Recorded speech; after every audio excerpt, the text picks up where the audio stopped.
Olá, meus amigos, vamos iniciando aqui a nossa live. Espero que vocês todos estejam bem. Aqui no Rio Grande do Sul tá um friozinho complicado, né? Hoje vamos começar aí a nossa caminhada. Hoje é dia de catecismo de São Pio X. Espero que vocês estejam todos muito bem. Vocês estão vendo, eu estou encasacado aqui, mas é isso aí mesmo. Tá frio aqui, vocês não têm ideia. Como é que vocês estão, meu povo? Tudo bem? Estão me ouvindo bem? Me deem retorno aí, por favor. Não. Vamos aí começar nosso exercício. Estão me ouvindo bem? Me deem um retorno, por favor. Eu liguei. Vamos lá. Tudo certinho? Maravilha. Muito bem, vamos então prosseguir com o nosso estudo, né? Catecismo de São Pio X. Eu fiz as... Oi, o pessoal aí, ó, coisa boa. Né? Cristina, outros irmãos, coisa boa. Que bom que vocês estão aqui, fico feliz. Então, Catecismo de São Pio X. Ontem a gente começou com as lições preliminares. Aquelas lições preliminares nos dizem muita coisa, né? Daria para, enfim, expandir muito aquilo e enfim, eu preferi, né, vou seguir a ordem. E hoje nós vamos, então, começar com a primeira parte. Boa noite, Andressa, Deus abençoe, Daniele, e obrigado pela presença de vocês. Capítulo 1 do Catecismo de São Pio X, tá? Da primeira parte, né, do símbolo dos apóstolos, chamado vulgarmente o credo, né? Então, capítulo 1 do credo em geral. Número 15. Qual é a primeira parte da doutrina cristã? A primeira parte da doutrina cristã é o símbolo dos apóstolos, chamado vulgarmente o credo. 16. Por que chamamos ao credo símbolo dos apóstolos? O credo chama-se símbolo dos apóstolos porque é um compêndio das verdades da fé ensinadas pelos apóstolos. 17. Quantos artigos tem o credo? O credo tem 12 artigos. Olha só, importante. Nós acabamos decorando o credo porque a gente reza dominicalmente ele. Mas a gente precisa aprender a meditar nele. Dizei-os, número 18. Creio em Deus Pai Todo-Poderoso, Criador do céu e da terra. E em Jesus Cristo, um só seu Filho, nosso Senhor, e o qual foi concebido pelo poder do Espírito Santo, nasceu da Virgem Maria, padeceu sob Pôncio Pilatos, foi crucificado, morto e sepultado, desceu aos infernos, ao terceiro dia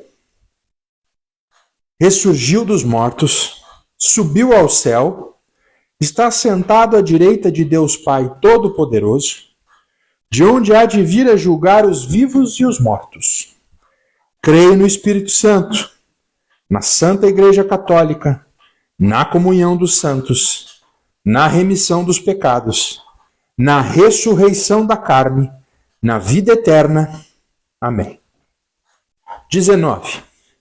O que quer dizer a palavra credo, ou eu creio, que dizeis no começo do símbolo?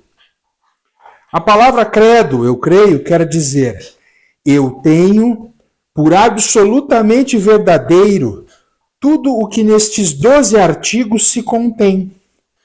E o creio mais firmemente do que se o visse com os meus olhos. Porque Deus, que não pode nem enganar-se nem enganar-nos, revelou estas verdades à Santa Igreja Católica e, por meio dela, as revela também a nós. E o que contém os artigos do credo? Os artigos do credo contêm tudo o que de mais importante devemos crer acerca de Deus, Jesus Cristo e da Igreja, sua esposa. É muito útil rezar frequentemente o credo? É utilíssimo rezar frequentemente o credo para imprimirmos cada vez mais no coração as verdades da fé. Então, por que é importante esse capítulo sobre o credo em geral?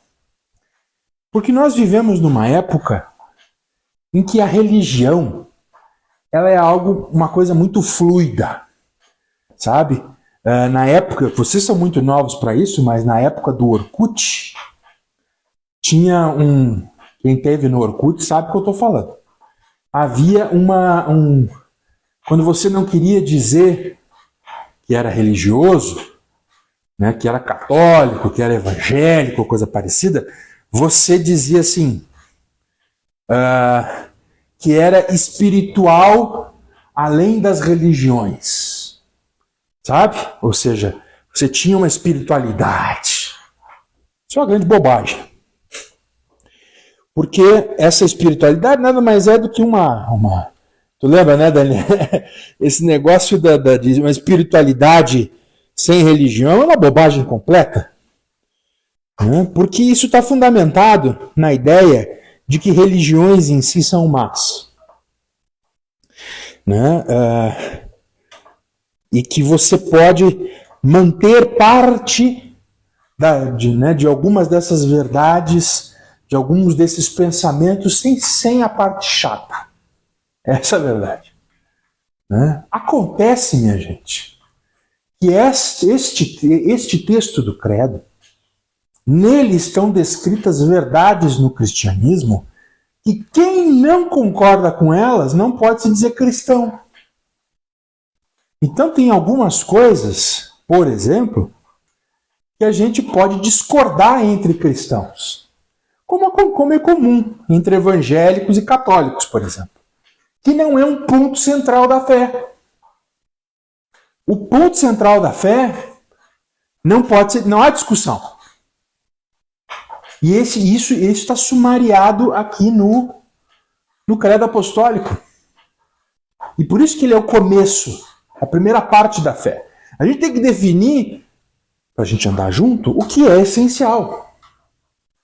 E nesse essencial a gente tem que estar unido.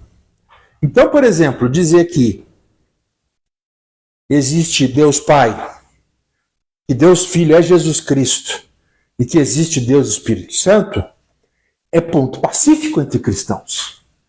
Ou seja, que os três são Deus e são três pessoas e um só Deus, e aí vai complexificando mais a fé, mas de qualquer forma, esta verdade é uma verdade que perpassa o catolicismo. Então, assim, o católico tem que acreditar nisso, o evangélico tem que acreditar nisso, o protestante, no caso, o ortodoxo tem que acreditar nisso. Se ele não acreditar nisso, ele não é cristão. Outra verdade, que muitas vezes as pessoas dizem, os espíritas são cristãos. E aí você diz para eles assim, olha, irmão, não me leva a mal, mas eles não são cristãos. Por que eles não são cristãos? Porque há uma verdade de fé chamada creio na ressurreição da carne. Espíritas não creem na ressurreição da carne, porque Jesus ensinou a ressurreição da carne. Então, por mais que os espíritas sejam muitas vezes mais caridosos que nós, eles não creem nas mesmas coisas que nós. E isso é duro para as pessoas porque você levanta, de fato, algumas divisões que são necessárias. E não adianta querer fugir disso. Então, se você não entende, não se identifica com 12 artigos que eu li aqui para vocês, você não é cristão. Sinto muito. Eu não consigo acreditar que Jesus ressuscitou. Sinto muito, você não é cristão. Eu sou muito cético para acreditar na remissão dos pecados. Sinto muito, você não é cristão. É duro, mas essas são as implicações lógicas das coisas. E aí que está o problema. Muitas vezes as pessoas acham que isso aqui é só um texto litúrgico. Mas não é. É só um texto. Acho que liturgia, eu falo muito sobre isso. Que a liturgia, que os votos do matrimônio, ou que os votos de ordenação são poesia. E não são poesia. São frases que nós falamos que nos comprometem. São matéria de fé. É impossível a gente não... São verdades de fé que fazem com que a gente tome decisões. E não dá para fugir, cara. Não dá para fugir. Mas a igreja está aqui para aceitar todos. Não é assim. Ô, Pedro. Não, mas não é o Muse, não. O Muse é mais bonito. Aqui é catecismo na bicicleta, Pedro. Mas essas verdades de vocês me excluem. Pois é, sinto muito. Sinto muito. É a verdade da religião. Então, por exemplo, as pessoas que não acreditam na remissão dos pecados, não acreditam nos pecados, que existe uma lista de pecados. Não tem pecado. Essas pessoas não são cristãs. Liberais que acham que vale tudo na igreja. Sinto muito, não são cristãos. A fé é bem definida. E estes 12 artigos, eles vão se abrindo. Isso é um sumário, é um índice do que nós podemos entender, criar, né? Compreender da religião, né? Pergunta aqui de R. Professor, os espíritas não acreditam na ressurreição da carne, por quê? Porque eles acreditam. O espiritismo, especialmente o kardecista, ele não é nada mais, nada menos do que uma, como é que eu vou dizer para vocês, uma versão francesa da transmigração da alma do hinduísmo. Tá? No hinduísmo se acredita o seguinte, que você vive um ciclo de reencarnações e que você, conforme a sua vida, você pode transmigrar você pode se tornar, né? Você pode se tornar um alface, e do alface você vive outra vida, você pode virar uma vaca, e assim vai. O espiritismo é mais requintado. Ele cria um ciclo de reencarnações, onde a pessoa, conforme a pessoa vai subindo, ela vai vivendo a sua vida, que no hinduísmo se chama karma, vai vivendo a sua vida espiritual a um ponto em que, se ela evolui, ela vai chegar a um ponto em que ela vai parar de reencarnar. Se ela não evolui, ela vai regredindo, ela vai continuar tendo vidas obsessivas, sendo um espírito obsessivo. Enfim, é tudo uma doutrina diferente.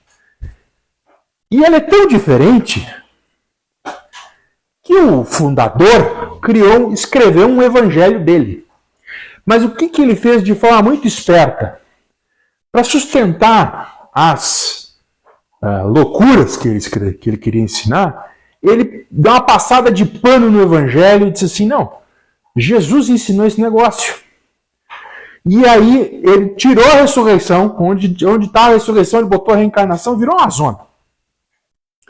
Só que desde que o mundo é mundo, desde que a igreja está sobre a terra, a crença da ressurreição, da ressurreição da carne, ela é uma realidade. Porque nós vemos São Paulo escrever a carta aos Coríntios no ano 60, já falando no capítulo 15, falando sobre a ressurreição da carne. Só que o Espiritismo, em especial no Brasil, tomou uma cara de ciência. Sabe? Não, as pessoas sérias estudam, são espíritas e usam a razão. E, enfim, uma balaca imensa que não... Eu acho que eu já falei até demais. No fim das contas, essas pessoas elas não estão percebendo que elas estão sendo orientadas por alucinações e por demônios, espíritos, anjos decaídos se passando por pessoas e orientando outras. A fé cristã, evidentemente, que crê na ressurreição, que crê na remissão dos pecados, ela é contra esse tipo de coisa. Então não há ligação entre cristianismo e espiritismo. Há mais ligação entre espiritismo e religiões orientais, como o hinduísmo, do que cristianismo e espiritismo. Então, assim, o que Allan Kardec fez foi uma grande jogada de marketing para angariar súditos, angariar adeptos à sua religião. Mas voltando ao creio, o que é importante a gente entender? Isto aqui vale para quem não acredita em nada. Isto aqui vale para você que acredita em alguma coisa, para mim que acredito em alguma coisa, que creio naquilo que a igreja ensina. E isto aqui vale como base para aquilo que os padres e bispos ensinam sobre o púlpito. Aquilo que o Papa escreve. Então, não existe, certo? Fora destes textos, do texto do credo, não existe outra forma de remissão a não ser Jesus Cristo. Existem exceções, mas a parte ordinária é passar por Cristo. Se a gente não se amoldar a Cristo, não viver para Ele como nosso Senhor e Salvador, ninguém será salvo. E isso é duro para as pessoas ouvirem, porque a fé cristã tem uma doutrina clara. E esta doutrina é exclusivista. Jesus não aceita que você divida a sua vida com outro Senhor. Olha o que diz o credo apostólico. O credo diz assim: e em Jesus Cristo um só seu Filho, nosso Senhor. Se você não tomar o senhorio de Jesus Cristo sobre a sua vida, você não será salvo. Não interessa se você foi batizado, foi crismado ou algo parecido. Se Jesus não for Senhor da sua vida, você vai para o inferno. E isso não é dito às vezes. Muitas vezes na catequese não é dito. Que para você realmente acreditar, se dizer, bater no peito e dizer eu sou cristão, você tem que, Jesus é o meu Senhor. Quem manda é o Senhor, não é o escravo, não é o servo. Olha que coisa, nós vamos passar por isso, porque ele vai abrindo cada um dos itens. Mas eu queria dar esse pano de fundo, essa introdução, para que você perceba que o texto do credo apostólico não é só uma récita, uma oração de domingo. É o sumário da religião. Ali a gente vê muita coisa. Ali está a base. Então, por exemplo, tem gente que acha que pode viver uma vida católica longe da igreja. Ah, não, eu sou cristão, mas eu não gosto muito da igreja. Irmãos, está lá no credo apostólico. Creio no Espírito Santo, na Santa Igreja Católica e na comunhão dos santos. E aí, às vezes, as pessoas vêm dizer, como é que você aguenta essas loucuras aí na igreja? Como é que você não saiu, não foi para outra? Porque eu creio na Igreja Católica. Creio que ela é a igreja fundada por Jesus Cristo. E creio na comunhão dos santos. Ou seja, mal ou bem, aquelas pessoas vão me ajudar no caminho de santificação. Eu creio. É uma verdade. Olha o que diz o São Pio X. Ele diz assim: a palavra creio quer dizer Eu tenho por absolutamente verdadeiro tudo o que nestes 12 artigos se contém. E eu creio mais firmemente do que se o visse com os meus olhos. Porque Deus, que não pode nem enganar-se, nem enganar-nos, revelou estas verdades à Santa Igreja Católica e por meio delas revela também nós. Importante dizer algo. Não confunda ir à paróquia e frequentar a missa com estar na igreja. Não confunda. Porque muita gente vai descer ao inferno frequentando missa, consumindo hóstia, porque não entendeu o cerne da religião, o cerne da igreja. Entende? Não entendeu. Fica achando que eu estou falando do rito, da paróquia. Não é isso. DR. Professor, historicamente e geograficamente falando, a religião próxima de Cristo seria o catolicismo? A religião fundada por Jesus Cristo é a Igreja Católica.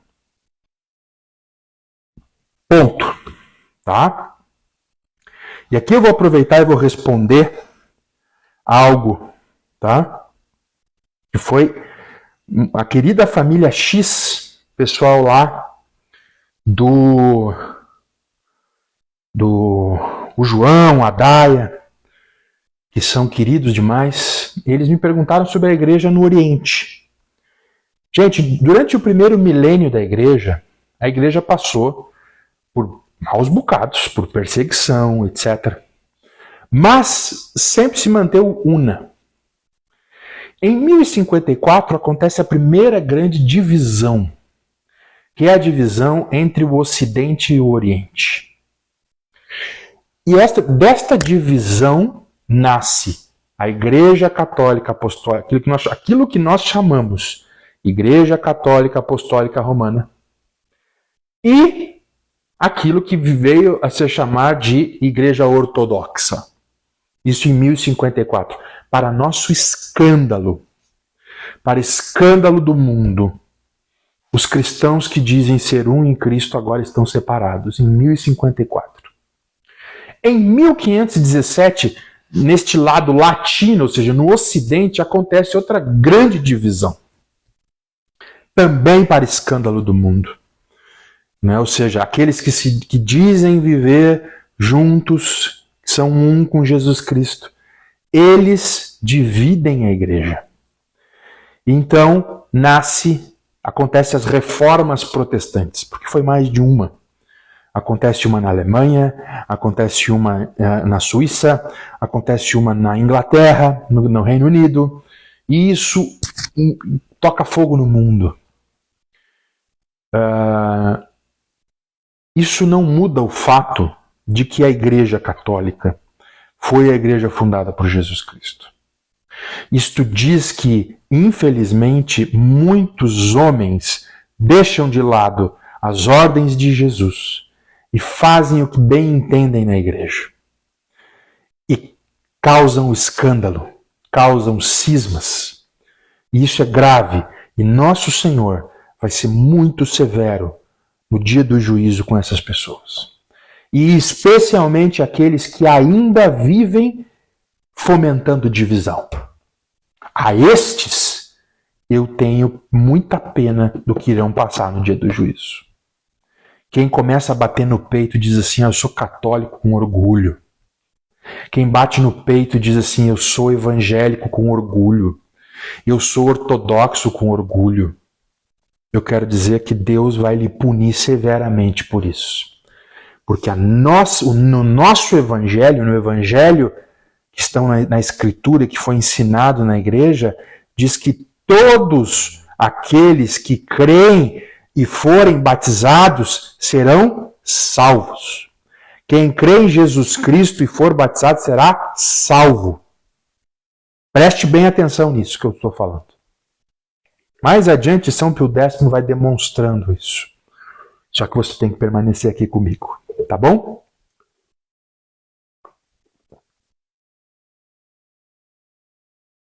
de quinta a sábado. Quinta a sábado, São Pio X. Catecismo de São Pio X. Ah, mas que catecismo é esse aqui, ó? Tá aqui, ó. Catecismo de São Pio X. Tem na internet. Só procurar o PDF aí e mandar ver. Tá? Vamos de novo. Mais alguns minutinhos. Afinal de contas, a gente tem que criar, né? Deixar essa gordura para trás, né? Chegar um pouquinho melhor, né, meus amigos? Então é isso. Como capítulo primeiro, então, do nosso professor Rafael, bem-vindo aí, meu amigo. Como capítulo primeiro desse catecismo, então eu recomendo a você, adquira, baixe o PDF que tem na internet e me acompanhe de quinta a sábado na explanação, nos comentários ao catecismo. Tá? Segunda a quarta, a gente sempre vai tratar do Evangelho naquele livro de concordância, tá? Do bispo Dom Duarte Lima, acho que Silva, acho que esse é o nome dele. Depois eu mostro para vocês. Certo? Dito isso, quem quiser fazer alguma pergunta, fique à vontade. Se não quiser, se eu souber responder, eu respondo. Se eu não souber, né, eu passo a bola aí para o Rafael, passo a bola para quem conhece, né? E vou pesquisar, né, para a gente aprender. Sobre o credo apostólico, pairou alguma dúvida? Ou sobre a lição preliminar feita por São Pio X no início do catecismo? Hoje, então, nós falamos sobre o termo, né, creio, né? Aquela coisa bem generalista, né? Então, mas que para o católico toma contornos bastante claros. Então, assim, aquela ideia de, eu sou católico conforme a minha consciência, isso não existe. Eu sou católico conforme o credo apostólico manda. Lá diz, eu creio na Igreja Católica. Eu creio na comunhão dos santos.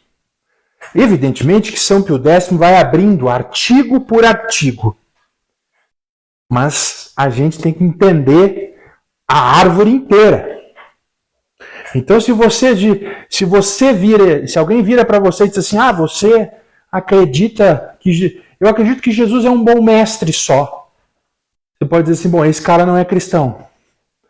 Porque para o cristão, lá no credo apostólico, no símbolo dos apóstolos, a estrutura dele é trinitária. Primeiro a gente começa falando de Deus Pai, depois a gente fala de Jesus Cristo, depois a gente fala do Espírito Santo.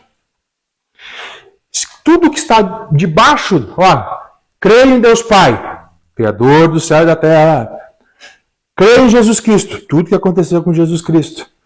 Creio no Espírito Santo, tudo que o Espírito Santo faz. Sabe?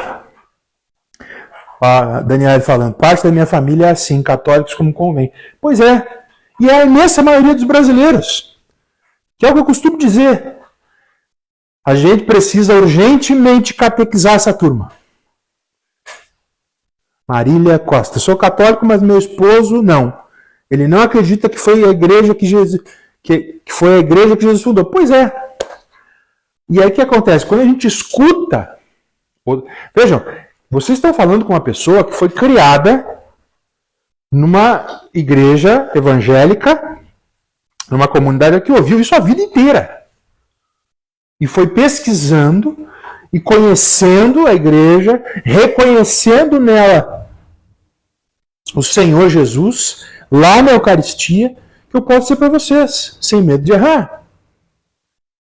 A Igreja Católica é a Igreja de Jesus Cristo, fundada por Jesus Cristo.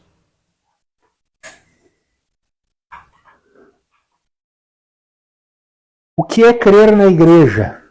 É seguir os mandamentos? É ser radical? Crer na Igreja Católica é crer que, primeiro, ela é a Igreja fundada por Jesus Cristo. Mas tem muitos problemas. Sim. Mas os problemas não foi Cristo que causou. Foram os homens quando perdem a comunhão com Cristo. Essa é a primeira coisa. Isso não vou te responder por inteiro, mas só sumariamente, porque depois nós vamos ter uma aula só sobre isso. Tá? Nós vamos conversar só sobre isso. Mas o que eu posso te dizer de antemão é o seguinte: eu tenho que crer que esta igreja é fundada por Jesus Cristo, que ela é hierárquica. Ela é hierárquica, ou seja, ela é composta por clérigos e leigos. Que os bispos são os sucessores dos apóstolos. E que ela é a Assembleia dos Santos. Certo? Esses 3 itens são essenciais. Vamos lá, deixa eu ver o que o pessoal está falando aqui. Ju Paulini, meu pai dava catequese para a primeira Eucaristia e começava o curso analisando linha por linha do credo. É o que nós faremos aqui. Tá? Nós faremos isso. Eu creio, Gustavo. A Igreja Católica foi a única igreja fundada. Foi a única igreja fundada por Jesus Cristo. Exatamente. Nos próximos capítulos, nós vamos linha por linha desse credo. Tá? No capítulo 2, aqui, ó, nós já vamos estudar do primeiro artigo do credo, ou seja, sobre Deus Pai e a criação. Não tem como fugir, amanhã vai ser esse assunto. E aqui está um ponto importante. Nós vamos dizer que a gente crê em Deus. Mas que ideia de Deus que a gente tem na cabeça? Isso é um problema maior até do que os textos que nós temos. Porque muitas vezes as pessoas elas dizem que acreditam em Deus e elas não acreditam em Deus. Elas acreditam numa ideia da mente delas que não é o Deus da Bíblia. Não é o Deus e Pai de nosso Senhor Jesus Cristo. Não sabem quem é Jesus Cristo, não sabem quem é o Espírito Santo e por causa disso vivem uma religião miserável. Não é incomum isso, sabe? É isso. Então vai dar um trabalho, é um trabalho bom. Que a gente vai fazer, se Deus permitir. Enquanto eu estou me torturando aqui em cima dessa bicicleta, a gente vai seguir fazendo isso ao longo dos dias, sempre de quinta a sábado. Certo? Quem quiser fazer alguma pergunta, fique à vontade. Né? Porque ninguém é de ferro. Né? Como eu falei, se eu souber responder, eu respondo. Se eu não souber, eu passo a bola.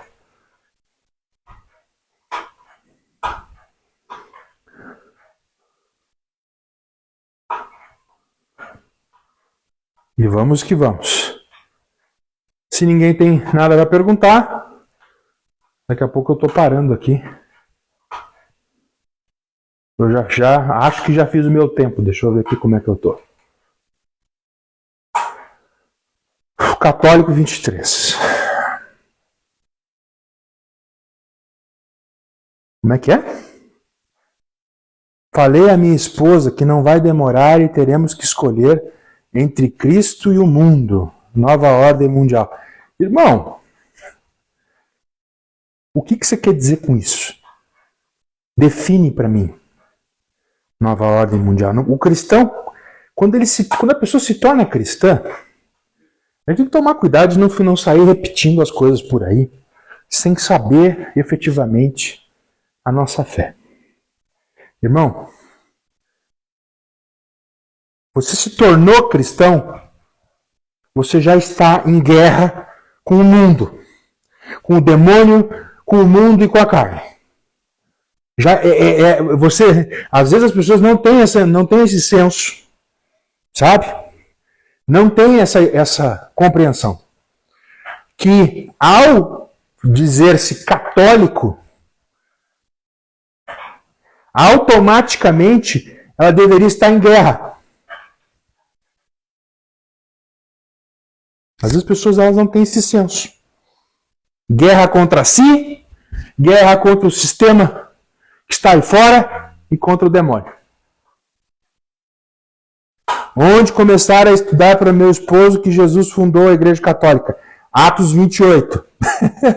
Tá lá. O pessoal da família X é o João ou a Daia? João, respondi, se for o João, se for a Daia, de qualquer forma, respondi um pouquinho sobre a pergunta que vocês fizeram sobre o Oriente. Inclusive, deixa eu voltar um pouquinho. Para quem perguntou sobre o que ler, dá uma olhadinha no livro aquela coleção História da Igreja do Henri Daniel Hupes, que é uma grandona e vale a pena. O João, santo varão, lá o pessoal da família X, que eu admiro demais, ele me perguntou sobre o Oriente. E eu respondi antes, custa responder de novo, que é o seguinte: o Oriente, ele se separa da Igreja Católica em 1054. Ele já vinha vivendo, sabe? Daniele, a yoga é uma prática hindu. A igreja não permite, ela é contra a fé. Tá? A yoga não são só exercícios. Tem exercícios, mas há uma série de coisas que é prática do hinduísmo. Tá? E o Oriente, em 1054, se separa. Eles já vinham de uma caminhada muito forte em termos religiosos, em termos de vida espiritual. E durante o segundo milênio inteiro, né, isso cresce, mas cresce separado, com a sua própria liturgia, com a sua própria dinâmica. E como são muitas igrejas, o que floresce muito mais é a vida de oração, é o canto, sabe?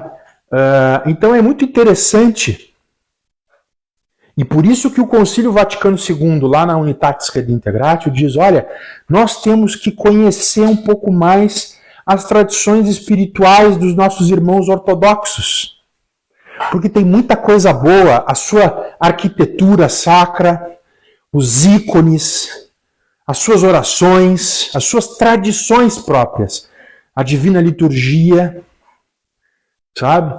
Então, assim, o Oriente, e aí tem um problema posterior que é justamente o seguinte: o Oriente cresceu muito, mas também diminuiu muito. Por quê? Porque houve o advento do Islã. O advento do Islã dizimou muitas comunidades. Muitos povos deixaram de ser cristãos por causa do Islã. E isso atingiu muito o Oriente. O Concílio Vaticano II nos incentiva profundamente a conhecer melhor os nossos irmãos ortodoxos. Ou seja, não é uma postura sectária, é uma postura de conhecimento. Evidentemente, sabendo que há divisões, que há esse problema. Mas uma das coisas mais tocantes nesse último século foi que durante o Concílio Vaticano II, João, o Papa Paulo VI entrou num avião e, passados 1000 anos sem conversar com o líder ortodoxo, ele vai até, se eu não me engano, Jerusalém e...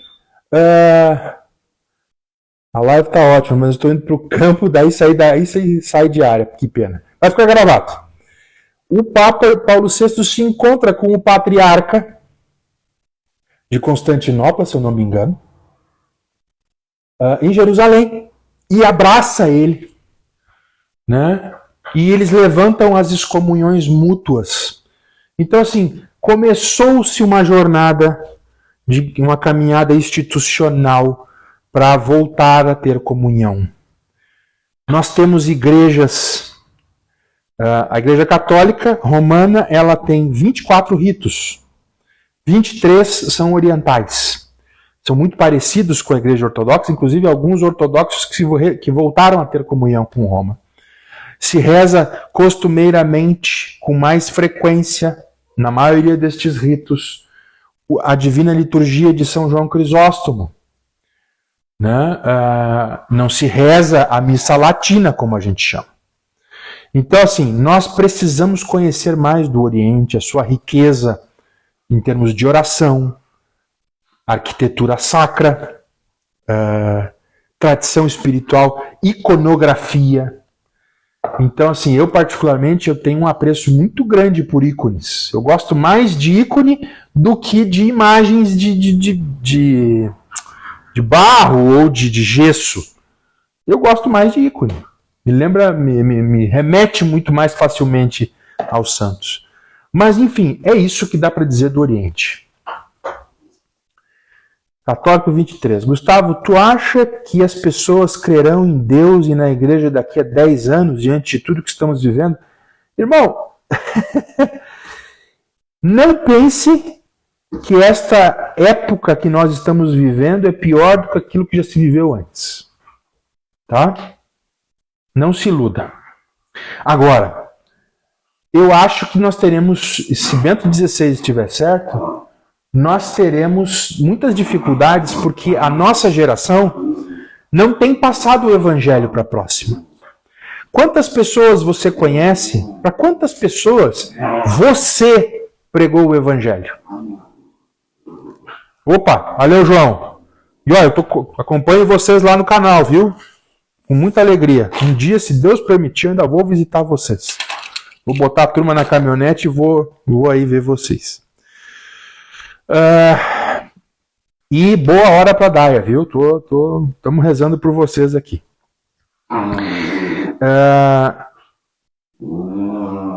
Nós precisamos entender que o Brasil, tá, ainda é campo missionário. Ou seja, tem pessoas... Eu me lembro nitidamente disso. Eu tinha uma colega de trabalho, uma mulher inteligentíssima, que há 15 anos atrás já falava muito de EAD, educação à distância, etc. Antes de muita gente. E ela nunca tinha ouvido falar de Jesus. E isso em Porto Alegre. Os cachorros estão aqui, viu? Não se preocupe. Isso em Porto Alegre. Não é no interior do estado. É em Porto Alegre. Ou seja, a família dela não transmitiu a religião. Ela não sabia quem era. Ela não tinha estudado em colégios religiosos. Ela não conhecia Jesus. E eu passei uma tarde explicando o evangelho para ela. Agora você imagine se eu não soubesse do evangelho. E muitos de nós católicos não sabemos da história inteira de Jesus. Nós contamos histórias sobre a igreja, contamos histórias sobre determinado santo, mas sobre Jesus a gente não sabe. E é justamente a mensagem da fé sobre Jesus Cristo que salva. Não é a vida do Papa João Paulo II, por mais santo que ele seja. Não é sequer a vida da Virgem.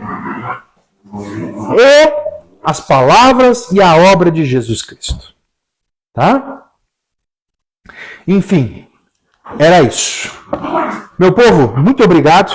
Tá? Amanhã tem mais, capítulo 2. Vamos falar sobre Deus, Catecismo de São Pio X. Tá?